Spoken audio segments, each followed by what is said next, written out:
Alright, the last thing we're going to talk about in this unit is end behavior, which is limits to infinity. Or we're actually going to talk about limits to infinity, but that's really just end behavior. So remember, we talked about end behavior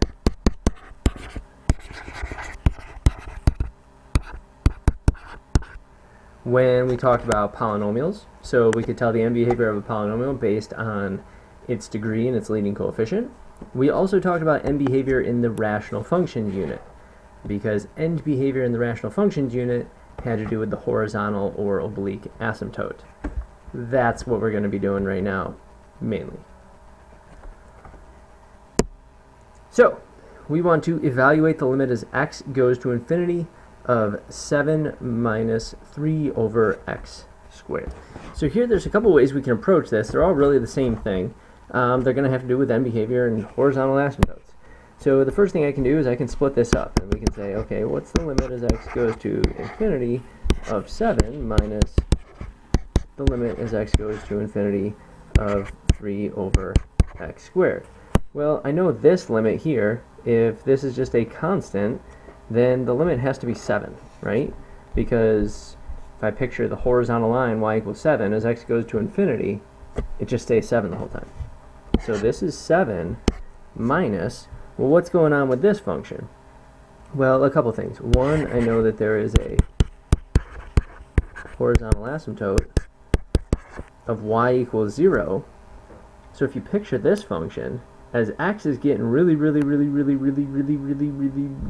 large, this function approaches the horizontal asymptote of 0. So I end up with a limit of 7.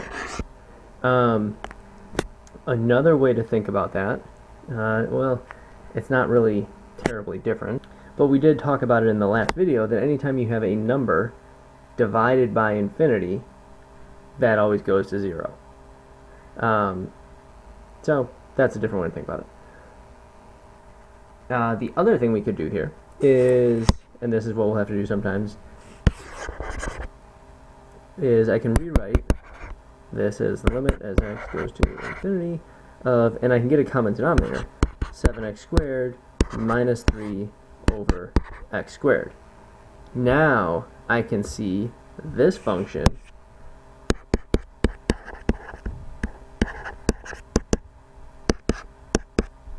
has a horizontal asymptote of y equals 7. And I can see that because the degree of the numerator is the same as the degree of the denominator.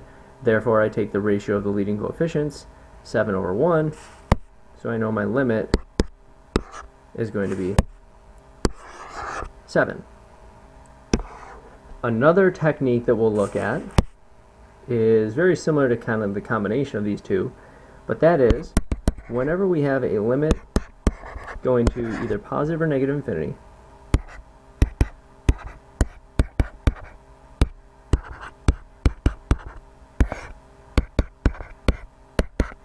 we can divide the numerator and denominator by the highest degree term in the denominator. And then if I simplify, then I'm left with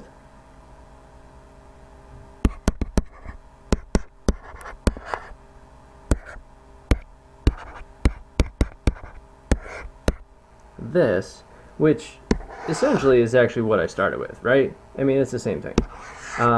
But it's still just a slightly different thought process in our technique, and I know that this term, when I do my direct substitution now, this is going to go to 0, so I'm left with just 7 again. Alright? You try. Find the limit as x goes to infinity, negative infinity, and negative infinity of the following functions. Pause the video. Unpause when you're ready to check. Okay, so one thing I want to point out, if we do try direct substitution, we end up with negative infinity over infinity or infinity over infinity in most of these situations, which is another indeterminate form. Okay, so what I want to recognize, and again, this needs to be the thought process so that you are explaining mathematically what you are doing. I recognize this is a rational function. I recognize that rational function has a horizontal asymptote of y equals 0. I know that because the degree of the numerator is less than the degree of the denominator. Therefore, the limit as x goes to infinity or negative infinity has to be the horizontal asymptote. So it has to be 0. So that's enough work as long as you are showing this step. Show that you know it has a horizontal asymptote, therefore the limit is going to be this. Don't just tell me the horizontal asymptote, don't just tell me the limit. Show me both. So here, again, I know that there's a horizontal asymptote. This time it's y equals negative 1/5. I know that because this is a rational function. The degree of the numerator is the same as the degree of the denominator. Therefore, the ratio of the leading coefficients is negative 1/5. So the horizontal asymptote is negative 1/5. Therefore, the limit as x goes to negative infinity or infinity has to be the horizontal asymptote. Next one is going to be a little bit more work. So here there's an oblique asymptote. I know that because the degree of the numerator is greater than the degree of the denominator. So I have a couple choices. One, remember I talked about on the first example, I can divide the numerator and denominator by the highest degree term in the denominator. This is a technique you do need to know how to do. So if I do that, I end up with the limit as x goes to negative infinity of negative x cubed over x squared plus 4 over x squared over 5x squared over x squared plus 2 over x squared. Simplify a little bit. So the limit as x goes to negative infinity of negative x plus 4 over x squared over 5 plus 2 over x squared. Now I can do direct substitution, and I get negative times negative infinity plus 0 over 5 plus 0. Well, the zeros go away, and this becomes positive infinity divided by 5, but we learned again that infinity divided by any number is just infinity.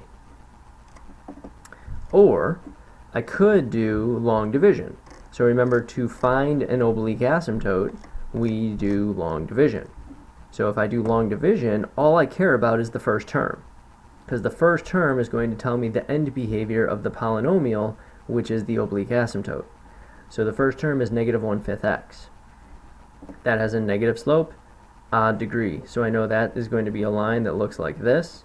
So therefore, as x goes to negative infinity, the y values go to positive infinity.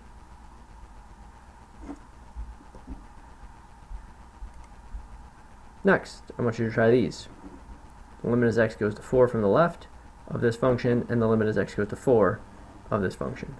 Pause the video, unpause when you're ready to check. Alright, so what I did on this was, well, first let's look at the answer. So the limit as x goes to 4 from the left of x squared minus 16 over x minus 4 over the absolute value of x minus 4 is negative 8. The limit as x goes to 4 of x squared minus 16 over the absolute value of x minus 4 does not exist because the limit as x goes to 4 from the right of x squared minus 16 over the absolute value of x minus 4 is positive 8. So since from the left it's negative 8, from the right it's positive 8, therefore the limit from the left and the right does not exist. How am I thinking about this though? Well, first I factor the numerator and denominator. Okay. Now, I can't exactly cancel these, but I know that they're essentially the same thing, but they're not exactly the same thing. Okay?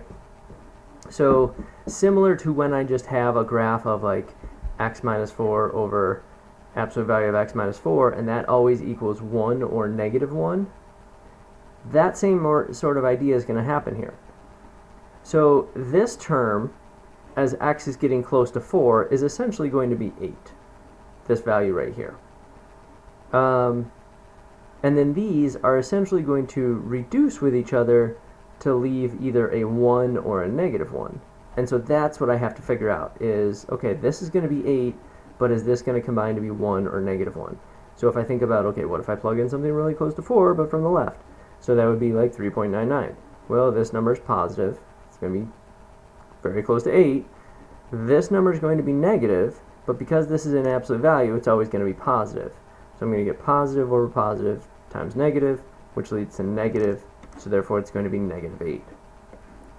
Same idea here, but if I plug in something a little bit larger than 4, then again, this is basically 8. This is positive though. This is positive, positive, positive, positive, all 8. I'm sorry, all positive, so therefore it's positive 8. Alright, so the biggest thing we want to understand though is its value, this is what we did in the first video. So if the evaluation of a limit results in positive or negative infinity, that's called a descriptive limit. When evaluating a limit as x goes to positive or negative infinity, we want to think about end behavior. That can be a horizontal asymptote or an oblique asymptote or just any other sort of end behavior.